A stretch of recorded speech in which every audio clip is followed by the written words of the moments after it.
Nang bata pa ang Israel, aking minahal siya, at tinawag kong aking anak mula sa Ehipto. Lalo silang tinawag ng mga propeta, ay lalo naman silang nagsihiwalay sa kanila. Sila'y nangaghahain sa mga baal, at nangagsusunog ng mga kamangyan sa mga larawang inanyuan. Gayon may aking tinuruan ang Efraim na lumakad.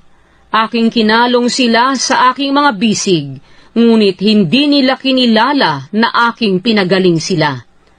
Aking silang pinatnubayan ng mga tali ng tao, ng mga panali ng pag-ibig, at ako'y naging sa kanila'y parang nag-aalis ng paningkaw sa kanilang mga panga, at ako'y naglagay ng pagkain sa harap nila. Sila'y hindi babalik sa lupain ng Ehipto, kundi ang taga-Assyria ay magiging kanilang hari, sapagkat sila'y nagsisitangging manumbalik sa akin. At ang tabak ay lalagak sa kanilang mga bayan, at susupukin ang kanilang mga halang, at lalamunin sila dahil sa kanilang sariling mga payo. At ang aking bayan ay mahilig ng pagtalikod sa akin.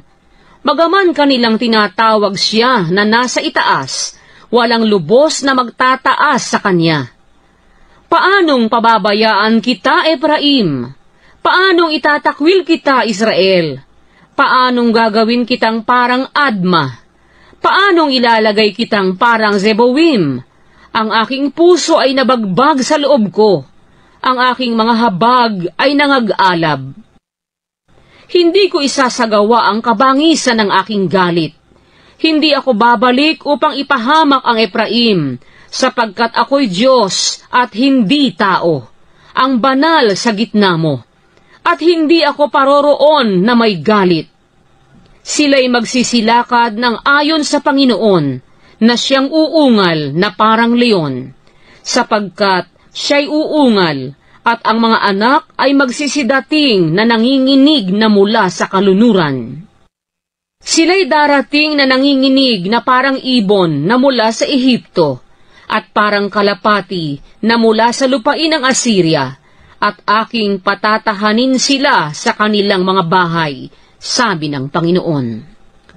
Kinukulong ako ng Efraim ng kabulaanan sa palibot, at ng sangbahayan ni Israel sa pamamagitan ng daya. Ngunit ang Huday nagpupuno pang kasama ng Diyos, at tapat na kasama ng banal.